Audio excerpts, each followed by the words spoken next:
The morning light spilled through the carved windows of the alien estate, filtering over smooth crystal walls and wood older than recorded time. Kieran stood motionless by the long dining table, heart pounding, as the noblewoman's words echoed through the hall. Her voice was sharp and trembling, carrying a fury that could fracture glass. "You, human, you're my grandchild's father." Every syllable felt like thunder. The young woman beside him, blue-skinned, radiant, visibly pregnant, lowered her gaze, her hands instinctively cradling the curve of her abdomen. The air thickened with silence, the kind that always preceded storms in this household of silver and law. For weeks, Kieran had known something was coming. The signs were there: hushed servants, late-night summons, the veiled glances at the marketplace when he walked beside Eris, the daughter of the noble house of the Rye. When he had first met her, she had been curious, daring, everything her world's hierarchy despised.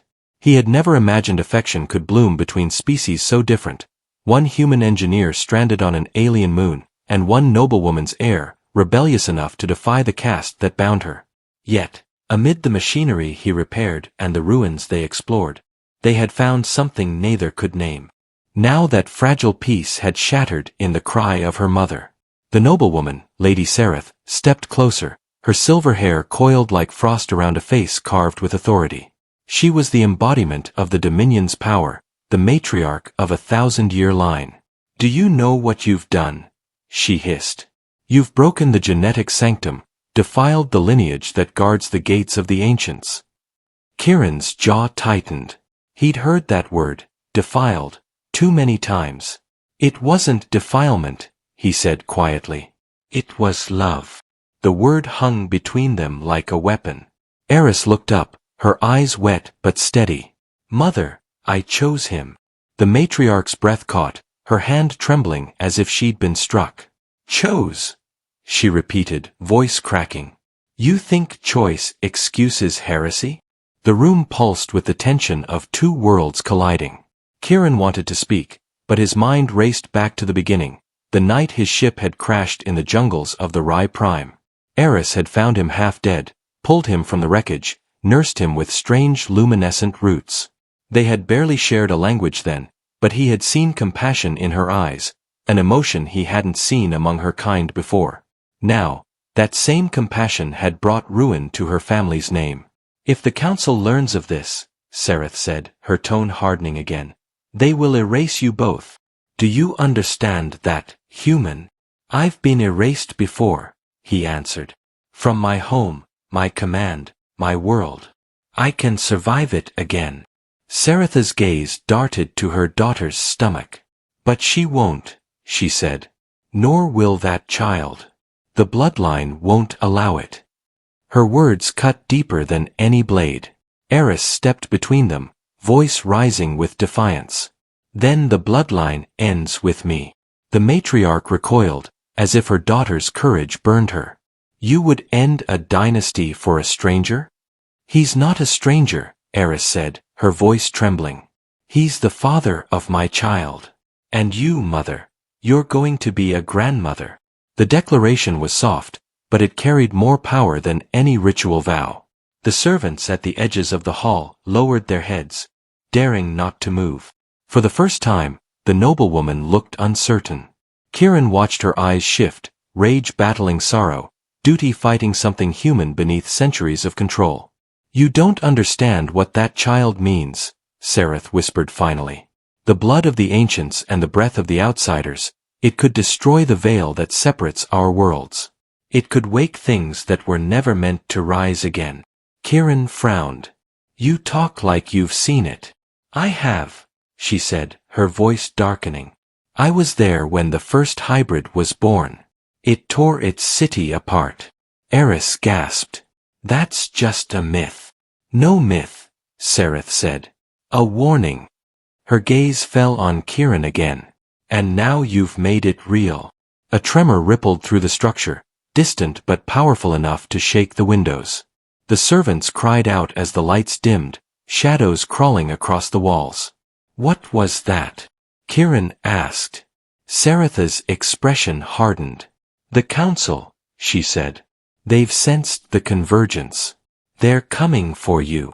Kieran instinctively reached for his tool belt, though he had no weapon. Let them come, he muttered. Eris grabbed his arm. You can't fight them. They'll erase you from time itself. He looked down at her, at the faint glow beneath her skin where the unborn's energy shimmered like starlight. Then we run, he said. Sereth turned sharply. You can't hide from the Dominion's eyes. Maybe not, Kieran replied. But I've hidden from worse. For the first time, something flickered in Sereth's expression. Hesitation, maybe even fear. You don't know what you're protecting, she said. That child isn't just life, it's prophecy. And prophecy always demands blood. Eris shook her head. You said you wanted to protect our people. Then help me protect him. The silence stretched between them, the sound of wind whispering through the cracks of the great hall. Finally, Sereth lowered her gaze, her voice softer now, almost breaking. If I help you, everything I am will die with you. Eris stepped closer.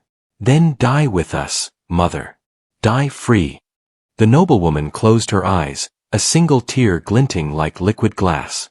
When she opened them again, the matriarch was gone, replaced by the warrior who had once fought empires. Follow me, she said. If we leave now, I can get you through the old tunnels before the council arrives. Kieran blinked, surprised. You're helping us. Don't mistake this for forgiveness, Sereth said, already striding toward the door. I'm helping because that child may yet save us, or doom us. Either way, it must live. As they followed her into the echoing corridors, Kieran couldn't shake the sense that something greater had begun, that their love, once forbidden, had become the spark of a story written long before either of them were born. Outside, the first storm of the season had begun to fall, silver rain cascading from the alien skies, each droplet glowing faintly where it struck the ground. Lightning danced across the horizon, illuminating the distant towers of the Dominion descending from the clouds. Eris gripped his hand tighter. They're here, she whispered. Kieran met her gaze, the thunder rumbling above them. Then we'd better move fast. Behind them, the noblewoman drew her blade, a ceremonial weapon that had not been unsheathed in decades, and for the first time in her life, pointed it not at her enemies, but at the gods themselves. The storm grew heavier as they ran, each step pounding through marble corridors now slick with glowing rain. Thunder rolled like a living beast overhead, shaking the foundations of the Rai estate. Kieran kept close behind Lady Sereth, his hand gripping Eris's as they darted through shadowed hallways lined with relics of ages past. Crystal tablets, portraits of long-dead rulers, and golden banners that whispered in the wind. The air smelled of ozone and old secrets. Somewhere above, the hum of approaching Dominion crafts echoed, their light spearing down through the rain like judgment. Sereth didn't slow. The council has breached orbit, she shouted. They'll burn the archives first. We must reach the gate before they seal it. Kieran's boots slid on the smooth floor as they descended into the undercroft. The deeper they went, the more the walls changed, from carved elegance to raw stone veined with veins of silver light. Eris breathed heavily beside him, her skin faintly glowing where the child's energy pulsed beneath. We can't keep running, she said. They'll track our heat signatures. Sereth stopped and turned, her eyes narrowing. Do you think I don't know that? I built the protocols they use. Her voice was steel. The council will expect logic. So we'll give them chaos. She slammed her hand against a rune on the wall, and the corridor behind them collapsed in a roar of stone and dust. The shockwave hurled them forward, coughing but alive. That buys us 5 minutes, she said. As they pressed on, Kieran's mind raced. He'd seen desperate retreats before, on Earth, during the Outworld sieges, but this was different. The enemy wasn't foreign soldiers. It was an entire civilization turning on one of its own. And yet, watching Sereth's fierce stride and Eris's trembling determination, he realized something else. This wasn't just survival. It was rebellion wrapped in blood and love.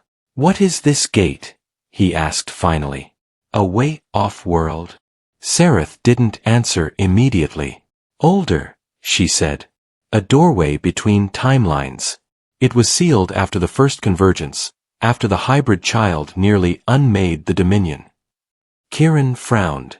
And you're taking us to it? Because it's the only place your child will be invisible, she said. Beyond the reach of gods and councils alike.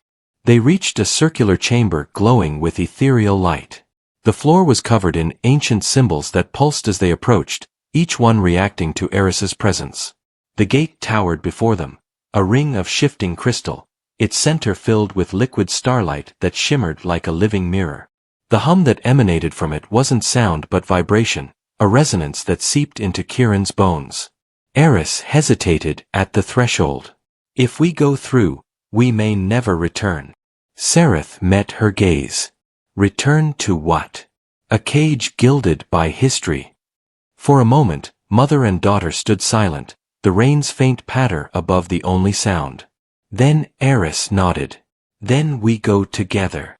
Kieran's chest tightened. He'd been alone most of his life, soldier, wanderer, survivor, but in that instant, he felt something new. Belonging. The kind forged in shared defiance.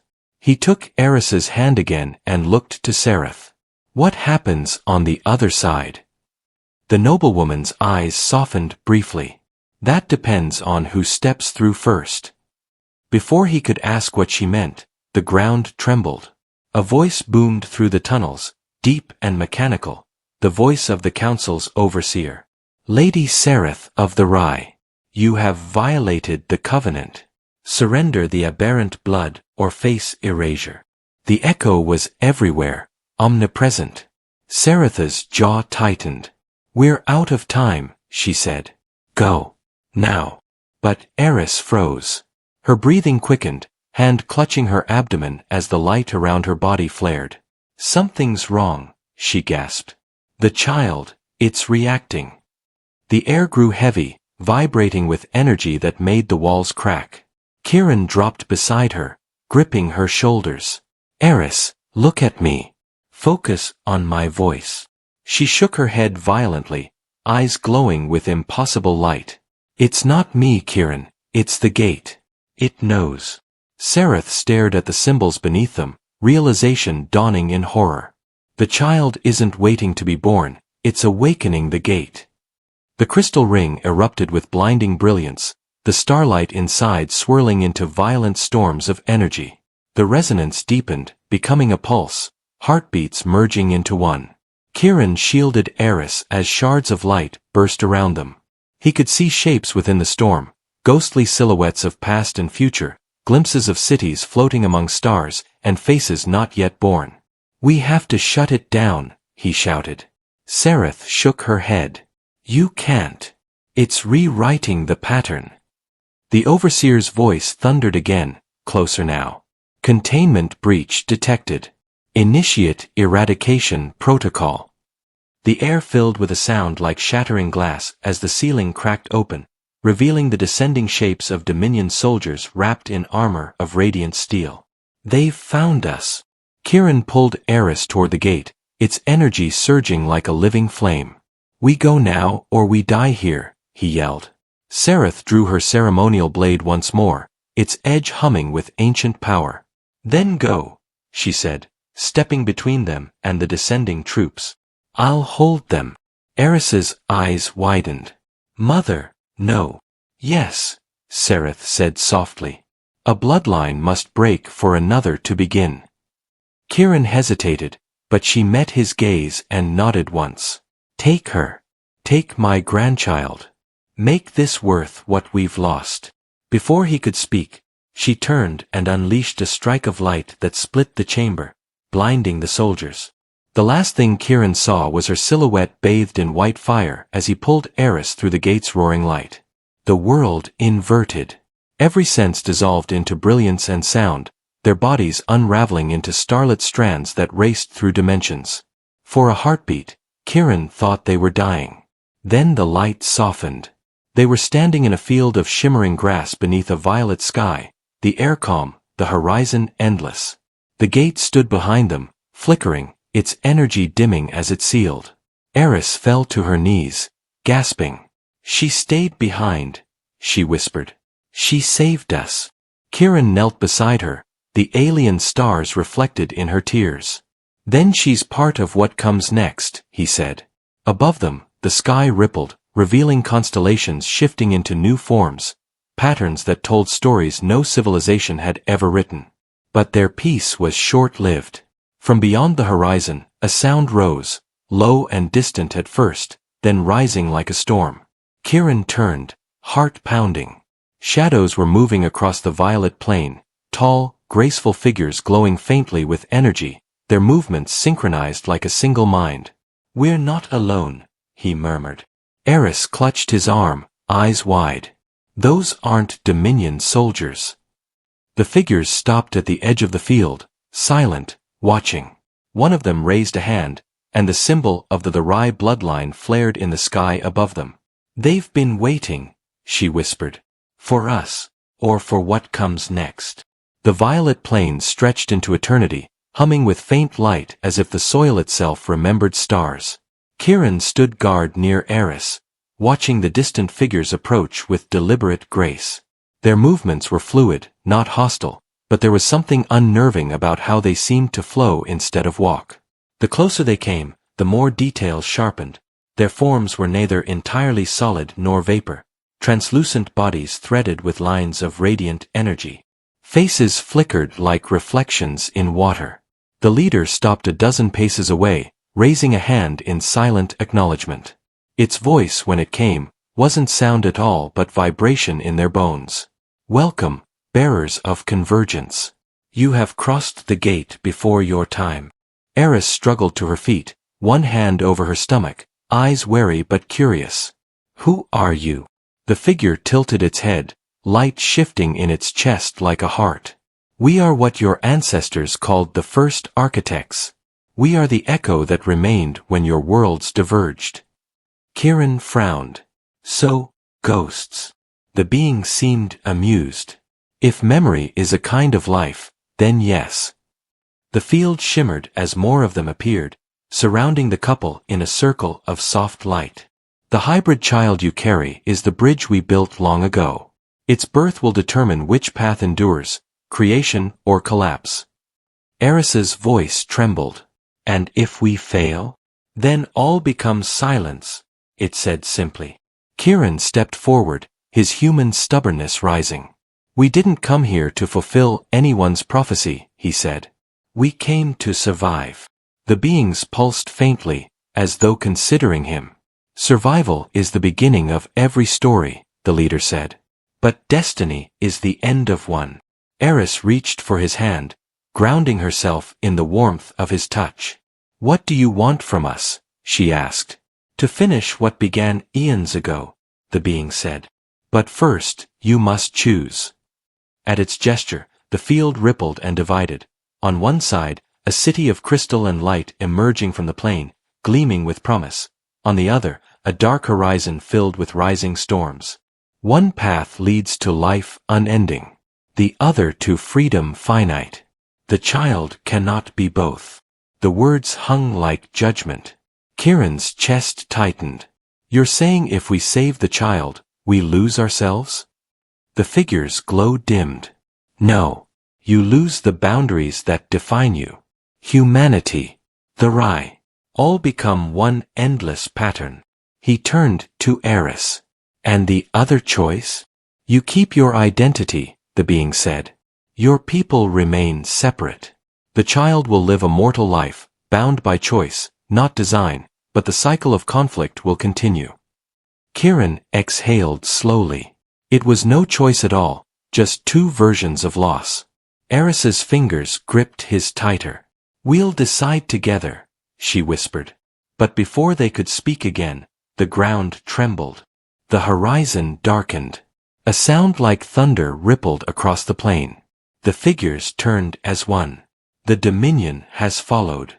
Above them, the sky split open.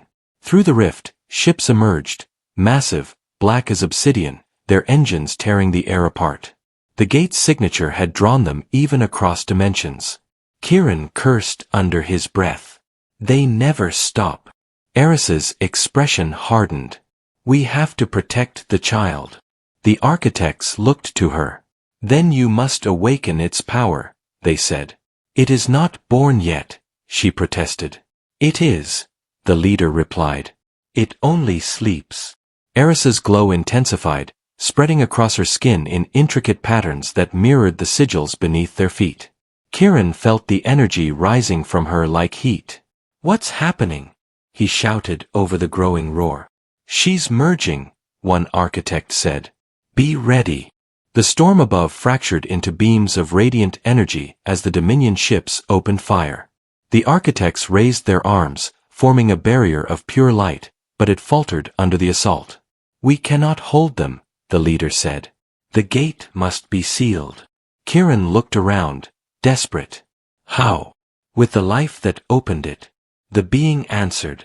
One of you must remain. Eris turned immediately. No, he shook his head. No chance. I'm not leaving you. It must be the bearer of mortal energy, the architect insisted. The hybrid spark cannot close what it has begun. Only the human pulse can end it. Kieran's heart clenched. He understood now. The gate had opened because of him. The convergence was his doing as much as hers. I started this, he said quietly. Then I'll finish it. Eris grabbed him, her eyes wild. You can't. If you die, the child lives because we made a choice, he said, brushing her hair from her face. Let me make one more. She shook her head fiercely. No, Kieran. I won't lose you too. Not after her. He smiled softly, thinking of Saratha's final stand, the fire in her eyes. Your mother didn't die for us to keep running. She believed in this, whatever it is. I have to see it through. The architects began to chant, their voices harmonizing with the storm. The gate behind them flared open again, its light pulsing like a heartbeat. Kieran turned toward it, every memory flashing through his mind. The crash, Eris's laughter, the first moment he'd seen her under starlight. Tell the child, he said, that its father believed in tomorrow. She reached for him, tears streaking her blue skin. Kieran, don't. But he stepped into the circle, the energy engulfing him in a cascade of brilliance. The architects bowed their heads. The human heart chooses sacrifice, the leader whispered. As it always has.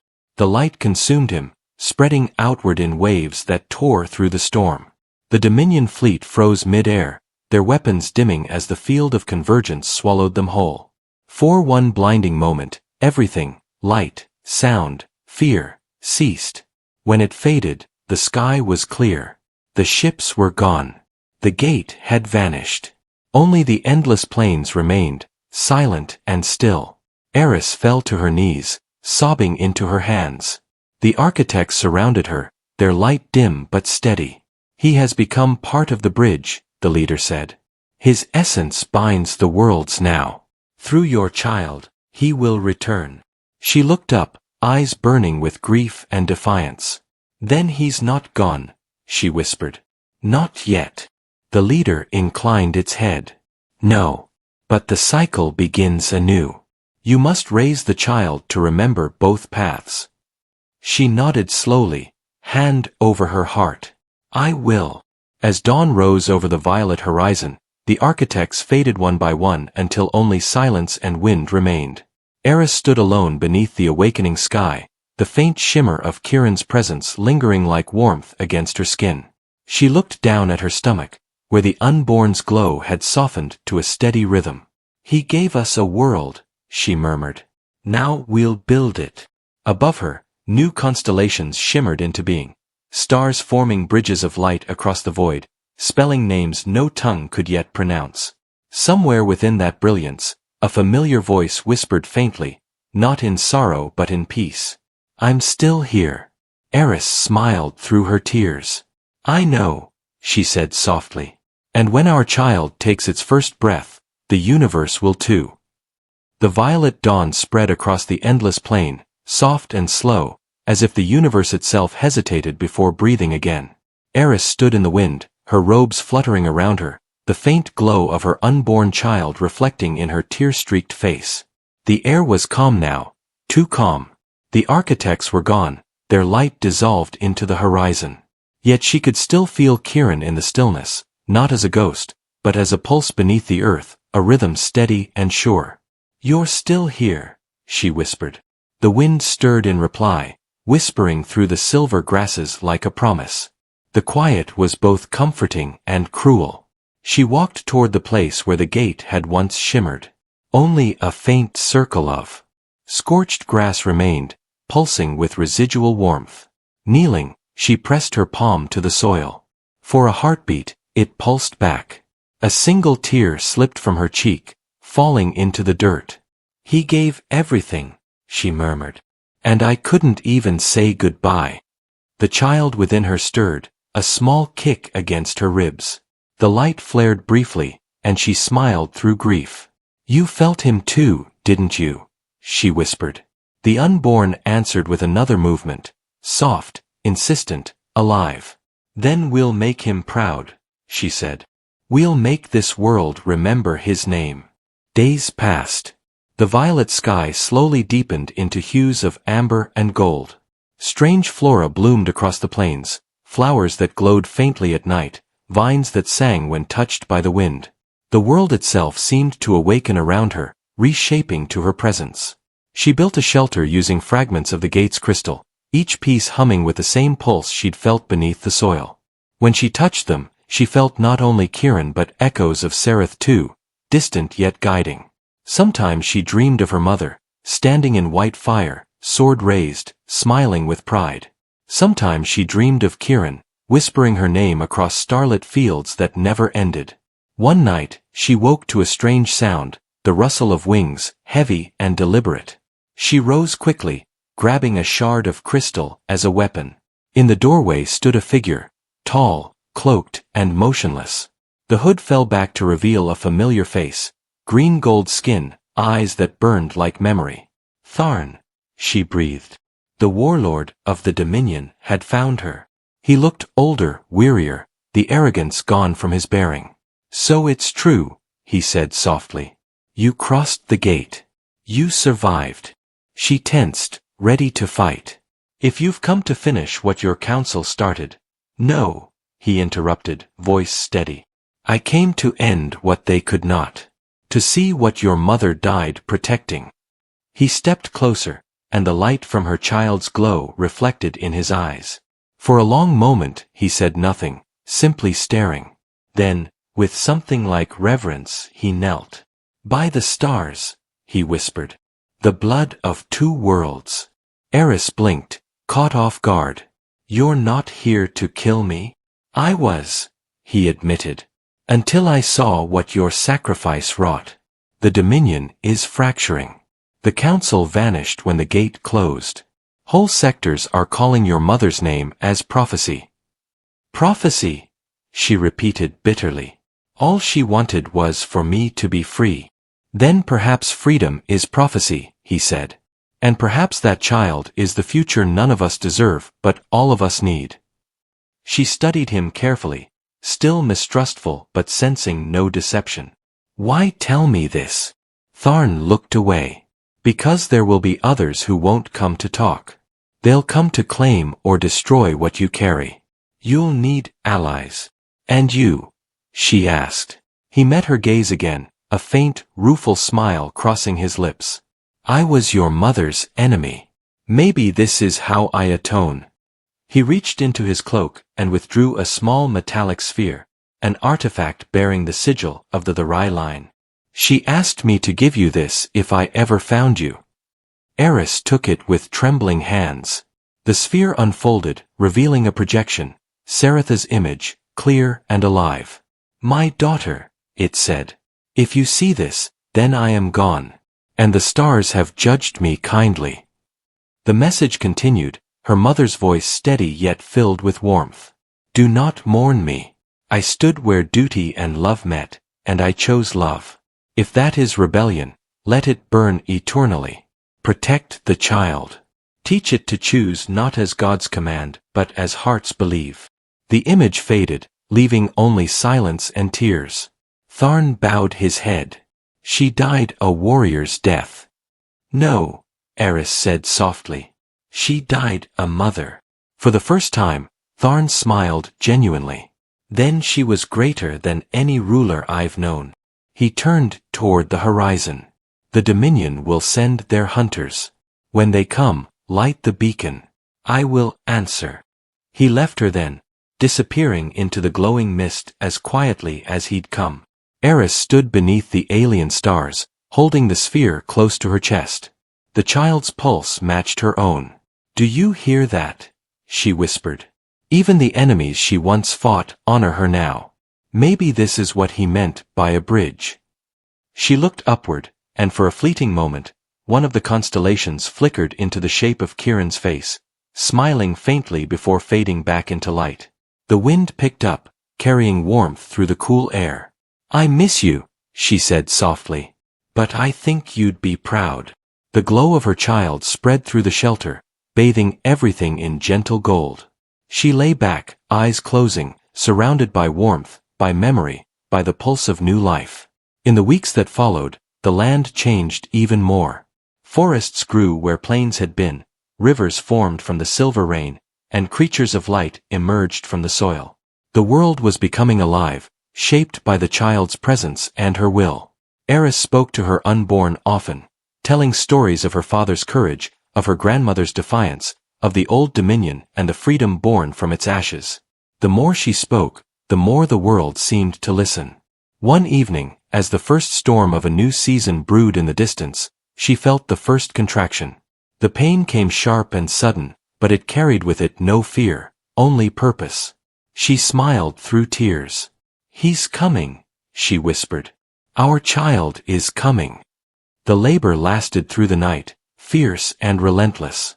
When dawn broke, the plains blazed with light.